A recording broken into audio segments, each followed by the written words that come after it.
अहोई अष्टमी का व्रत। हर साल कार्तिक मास के कृष्ण पक्ष की अष्टमी तिथि को अहोई अष्टमी का व्रत रखा जाता है। इस दिन महिलाएं अपनी संतान की दीर्घायु और सुख संपन्नता के लिए निर्जला उपवास रखती है। अहोई के दिन अहोई माता देवी बच्चों के स्वास्थ्य, खुशी और समृद्धि की रक्षा करती है, उनकी वृद्धि और विकास सुनिश्चित करती है। अहोई अष्टमी का त्योहार एक माँ और उसके बच्चे के बीच गहरे रिश्ते के बारे में है।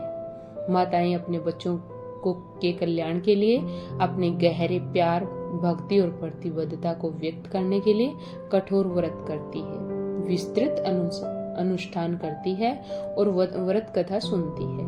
अहोई अष्टमी परिवारों और समुदायों को एक साथ लाती है क्योंकि वह उत्सव में शामिल होते हैं।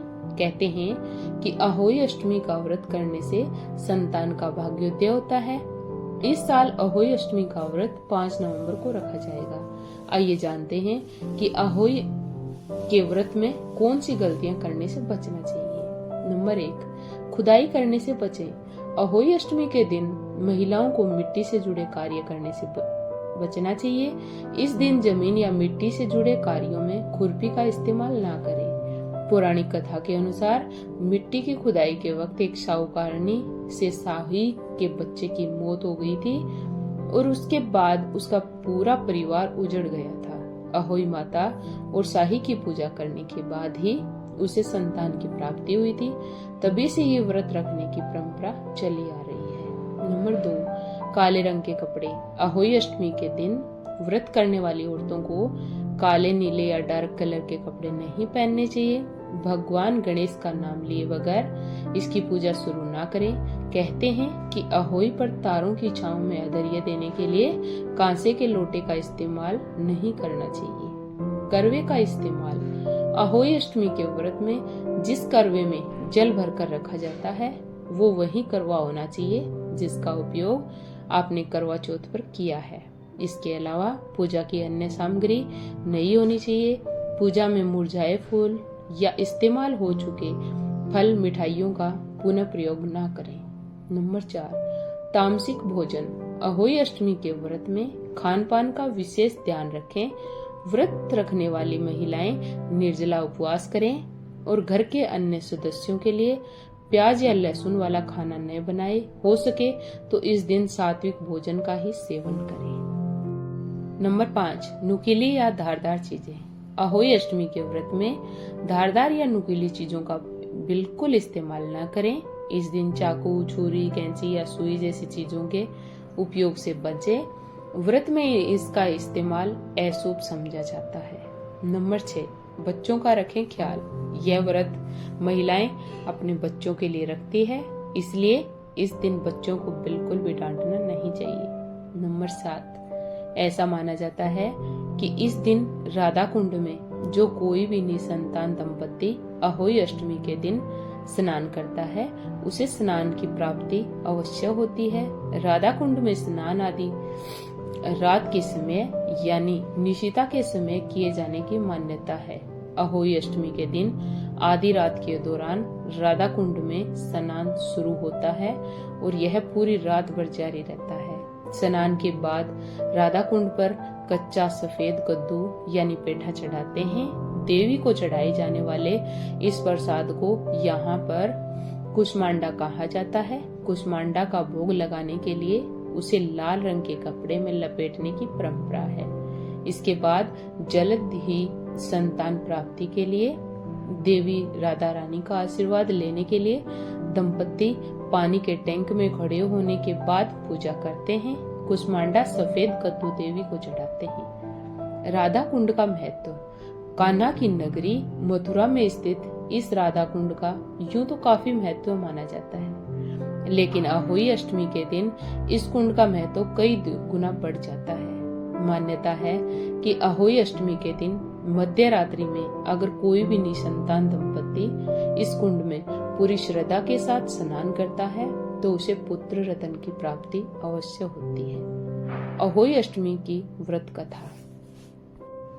प्राचीन काल में एक साहूकार था जिसके 7 बेटे और 7 बहुएं थी।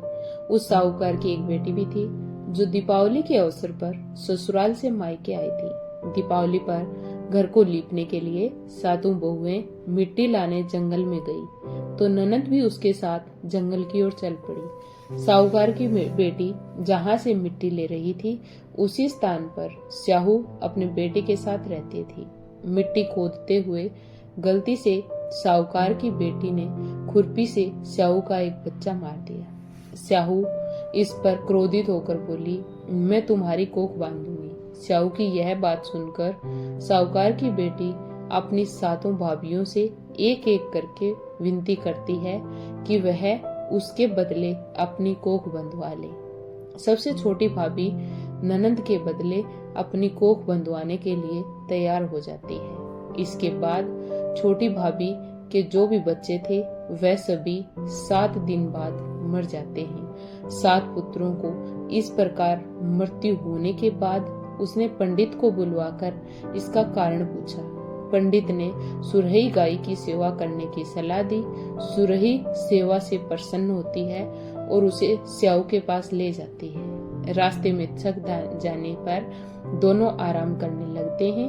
अचानक साहूकार की छोटी बहू की नजर एक ओर जाती है। वह देखती है कि एक सांप गरुड़ पंखनी के बच्चे को डसने जा रहा है और वह सांप को मार देती है। इतने में गरुड़ पंखनी वहां आ जाती है और खून बिखरा हुआ देखकर उसे लगता है कि छोटी बहू ने उसके बच्चे को मार दिया है। इस पर वह छोटी बहू को चोंच मारना शुरू कर देती है। छोटी बहू इस पर कहती है कि उसने तो उसके बच्चे की जान बचाई है।